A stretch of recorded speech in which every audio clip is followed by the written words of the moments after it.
لا دینا لمن لا عہد لہ، یہ بازار میں داخل ہونے کے وقت آپ کو یہ ادب رسول اللہ صلی اللہ علیہ وسلم نے سکھا دیا. آپ جس کی مرضی ہے اس کے اوپر عمل کر لے، جو چاہتا ہے دین سے حرج ہو جائے.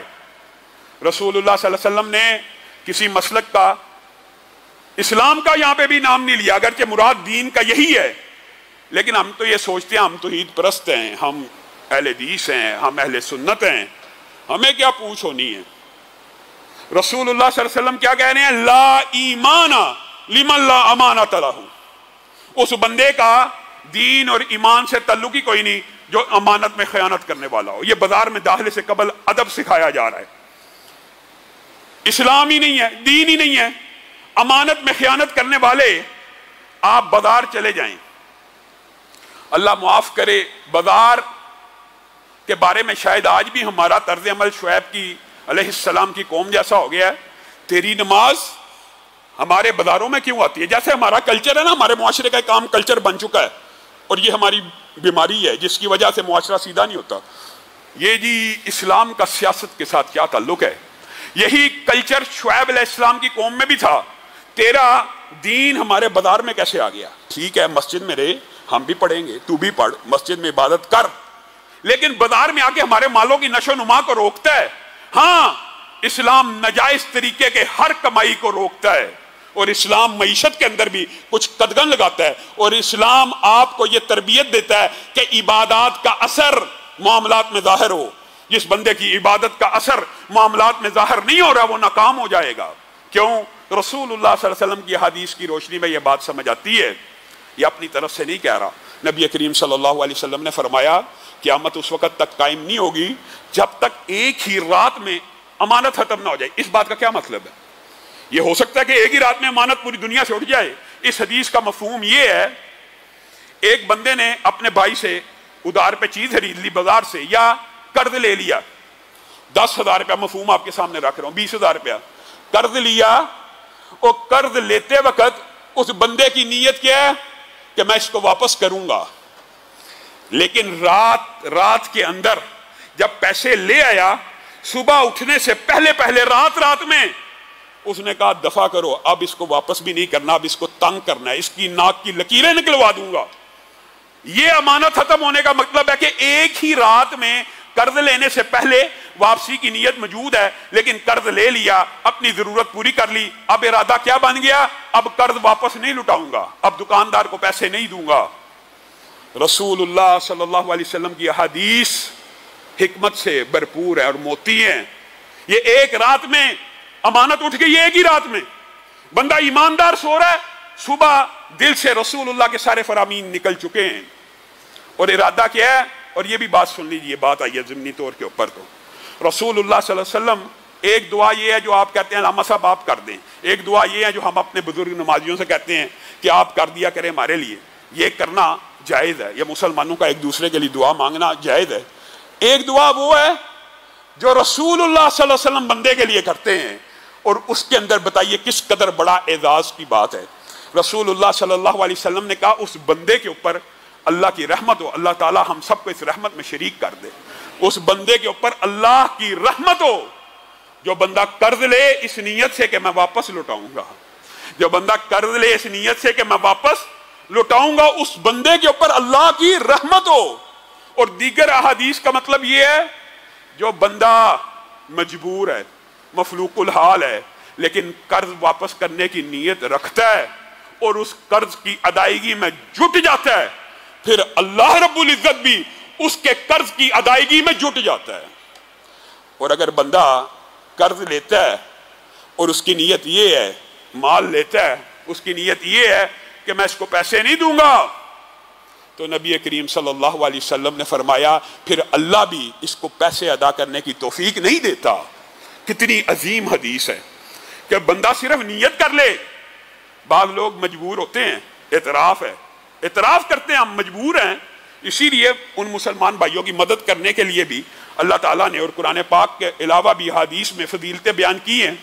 لیکن وہ جو مجبور بندہ ہوتا ہے وہ یہ جب نیت بنا لیتا ہے نا میں نے نہیں دینا، پھر اللہ کی مدد اس کے شامل حال نہیں رہتی.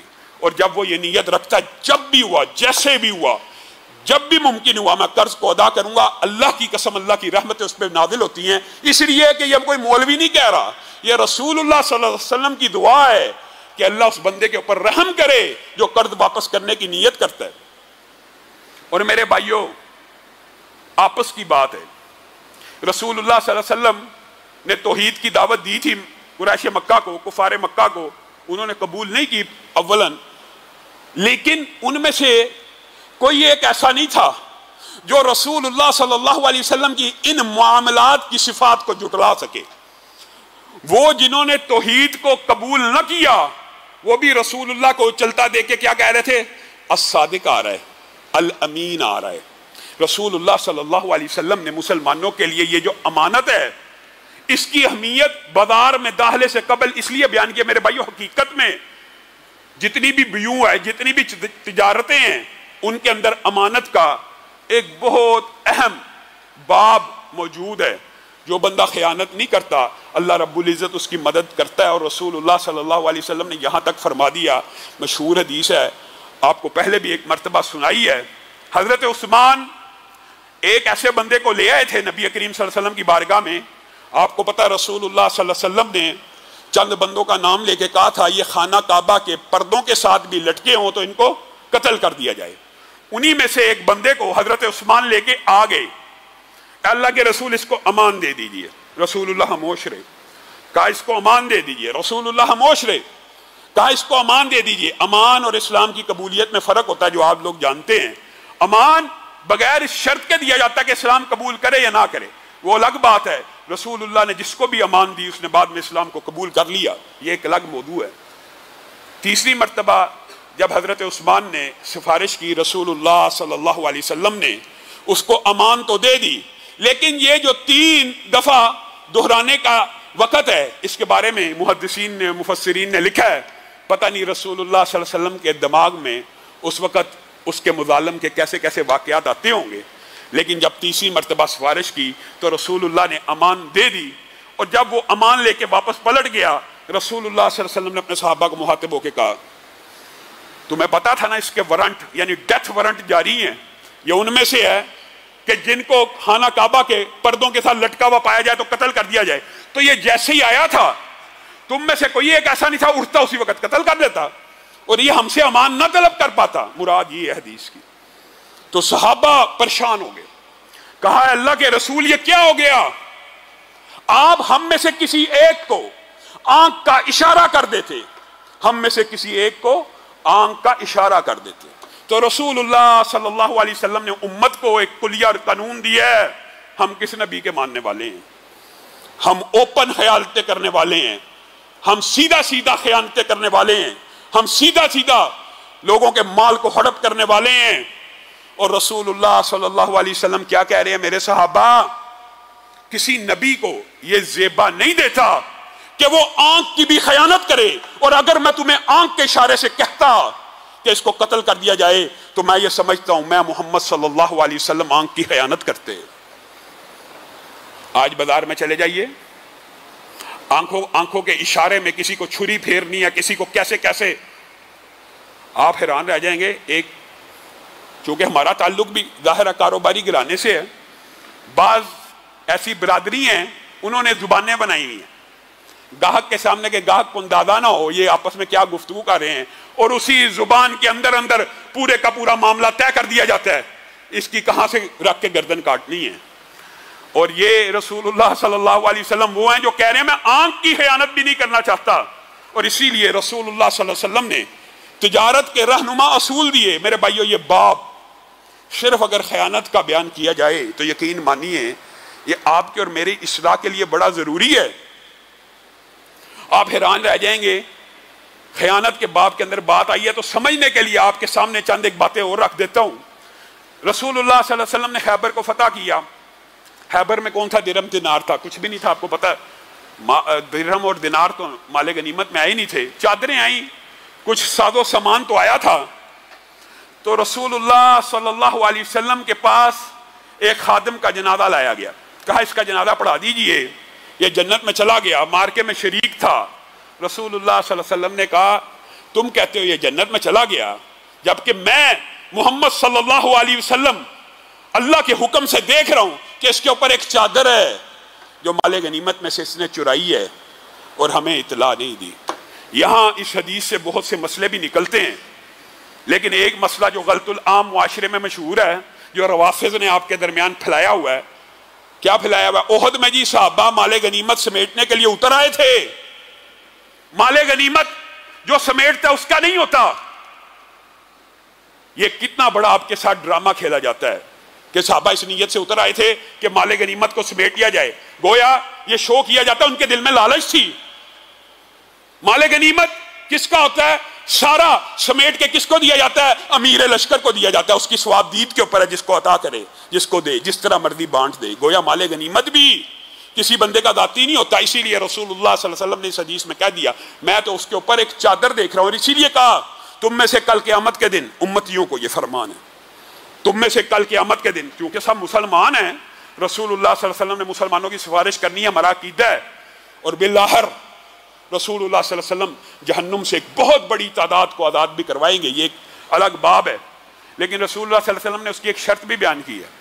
تم میں سے کوئی ایک سفارش کرنے کا خواہش مند ہو میری کہ میں محمد صلی اللہ علیہ وسلم اس کی سفارش کروں. مسلمان نمازی تو ہوتا ہی ہے، آپ کو پتا ہے، اس نے درود تو پڑھا ہوتا ہے. تو رسول اللہ صلی اللہ علیہ وسلم نے فرما دیا جو 10 مرتبہ درود پڑھتا ہے میں محمد صلی اللہ علیہ وسلم اس کی سفارش کروں گا. ہر مسلمان ایک دن میں 10 مرتبہ سے زائد تو نماز میں درود پڑھ لیتے ہیں.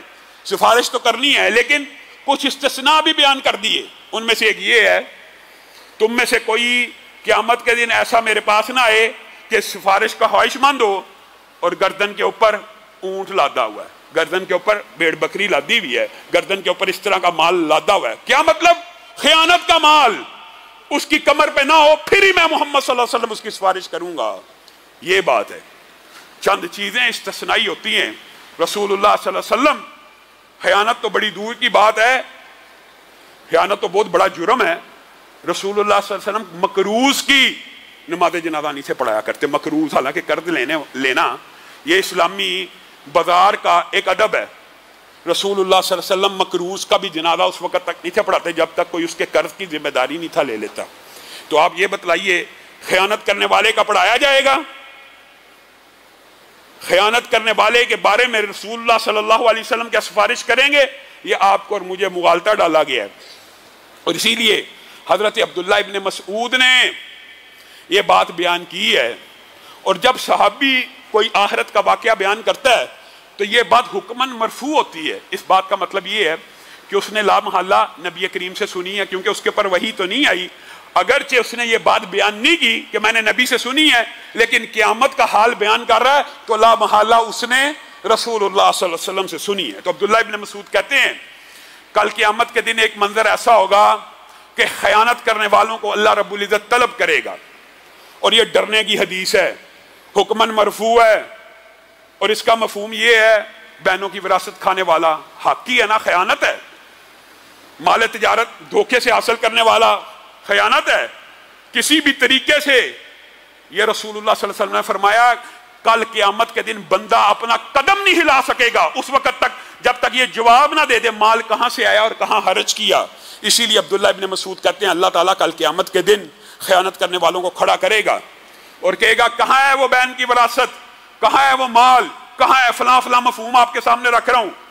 وہ بندہ کہے گا وہ تو دنیا میں ہی رہ گیا، وہ تو دنیا میں لوٹا تھا، دنیا میں چلا گیا. اللہ کہے گا نہیں دنیا میں نہیں رہ گیا، وہ دیکھو جہنم میں، وہ تیری لوٹی ہوئی چادر، وہ تیری بہن کی کھائی ہوئی وراثت، وہ تیرے بھائی کا کھایا ہوا حق، وہ دیکھ جہنم میں پڑا، جا ان کو لے اور واپس کر دے. پھر عبداللہ ابن مسعود نے فرمایا وہ بندہ جہنم میں اتر جائے گا تیزی سے کہ ان کو آج فوری طور پہ ادا کر دوں اور لٹا دوں اور بری ہو جاؤں اس عذاب سے.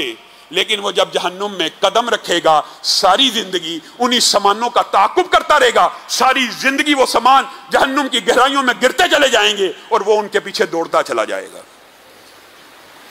نبی کریم صلی اللہ علیہ وسلم نے فرمایا خیانت اتنا بڑا جرم ہے کہ 2 کیسز کل قیامت کے دن آئیں گے جن میں اللہ رب العزت مدعی ہوگا. کون مدعی ہوگا؟ اللہ مدعی ہوگا.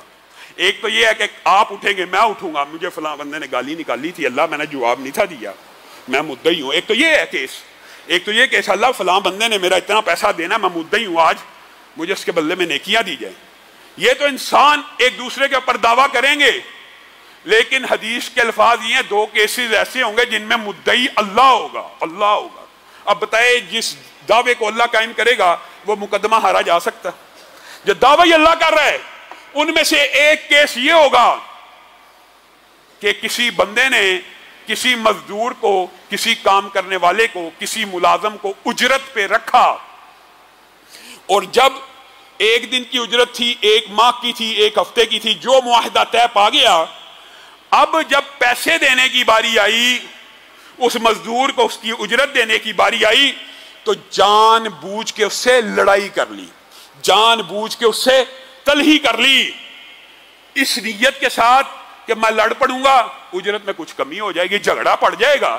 جب میں جھگڑا ڈال لوں گا لا محالہ یہ بندہ مجھے کچھ چھوڑ کے جائے گا. نبی کریم صلی اللہ علیہ وسلم نے کہا اس مزدور کا حق کھانے والے خائن کا مقدمہ اللہ تعالیٰ اپنی مدعیت میں لڑے گا اور کہے گا اس بندے سے صرف اس لیے جھگڑا کیا تھا کہ اس کا پورا حق ادا نہ کرے، اب میں اس بندے کا مدعی ہوں، اب اس کو اس کا حق ادا کر. اب بتائیے جس کیس کے مدعی اللہ بن جائیں کیا وہ کیس ہارا جائے گا؟ اسی نوعیت کا ایک دوسرا کیس بھی ہوگا، لیکن میرے بھائیوں اس کے اندر بھی مدعی اللہ ہوگا اور حدیث کے الفاظ اس کے بھی بڑے سنگین ہیں، یہ بھی سمجھ لیجیے.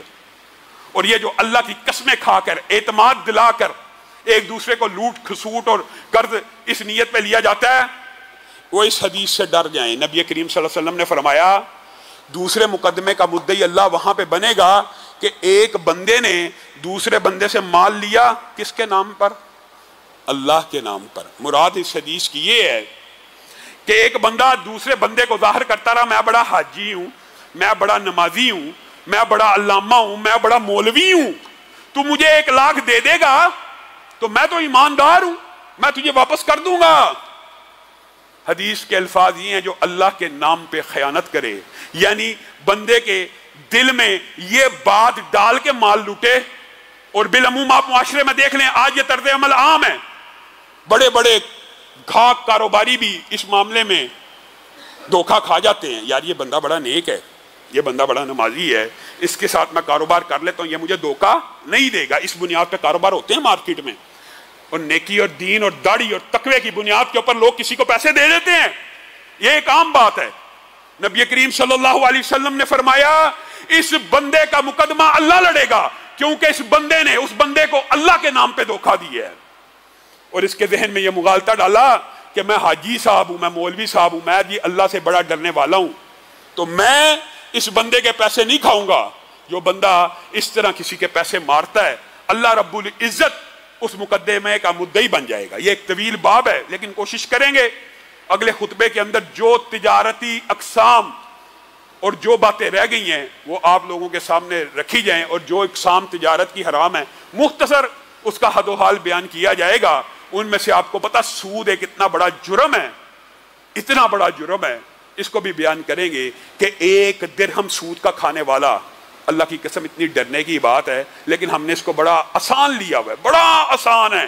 آج کل سب سے آسان یہی ہے، سگی ماں کے ساتھ برائی کرنے کے 36 مرتبہ گناہ سے زیادہ بڑا جرم ہے، لیکن ہم سمجھتے ہیں یہ کوئی جرم ہی نہیں ہے. اللہ رب العزت ہمیں خیانت سے، حرام تجارت سے، حرام مال کمانے سے محفوظ فرمائے.